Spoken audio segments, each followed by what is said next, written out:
Today we are going to discuss about how to find the refractive index of a liquid using a plane mirror and a convex lens with the help of this device. So here you can see there is a pin which we can move in the upward direction as well as in the downward direction by giving this movement. Similarly here we have the convex lens, and this is the plane mirror, which we also call as the base plate, right? So before going to do this particular experiment, first of all, with the help of this spirometer, as you can see, this is the spirometer, and we use a spirometer to find very small distance. So with the help of this, we have to find the thickness of this particular convex lens, right? So after finding the thickness of this convex lens, we are going to place this mirror and base plate in this particular platform. After that, we have to move this. So this is the introduction of this particular experiment. So let us proceed to the procedure. Okay, students, now we are going to find the thickness of this convex lens with the help of this spirometer. As you can see in the spirometer, all total there are 100 circular divisions, and as you can see, this is our linear scale, right? So with the help of this spirometer, we are going to find the thickness of this particular convex lens. The way to do this is to, first of all, we have to rotate this particular micrometer screw so that the center leg of this particular spirometer is touching the upper surface of the convex lens, and when it is touching the upper surface of the convex lens, we have to see the number of circular scale division, which is shown here. Suppose it is at 20, so here our initial reading will be 20. So after that we have to replace this particular convex lens and place this spirometer above the base plate.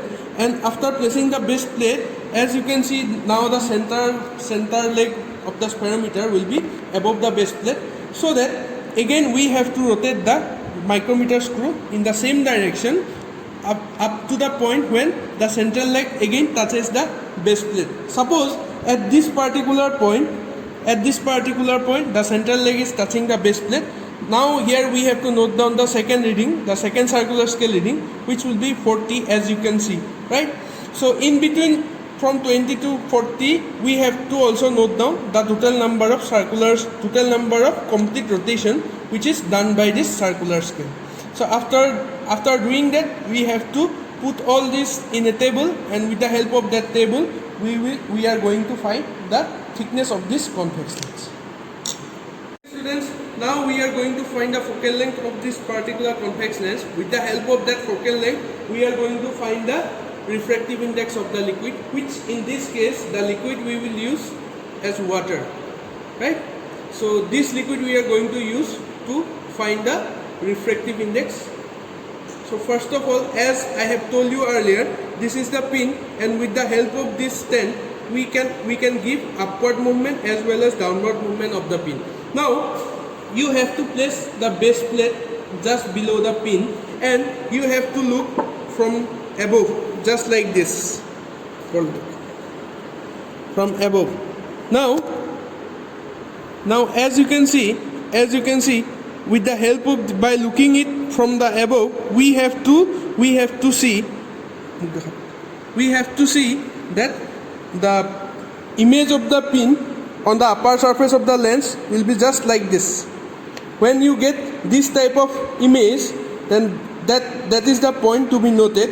So that will be the focal length of this convex lens. That means we have to measure the distance of this pin from the upper surface of the lens with the help of a scale, and that distance will give us the focal length of this convex lens when there is nothing below the focal length. After that, we have to take just one drop of liquid, which we are taking here, the water.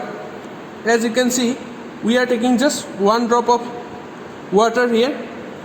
After taking the water, we have to place the convex lens just as we have done in the previous case. Again, by giving upward or downward motion, we have to check for this type of image of this pin which will be formed on the convex lens, and it can be seen clearly from the upside.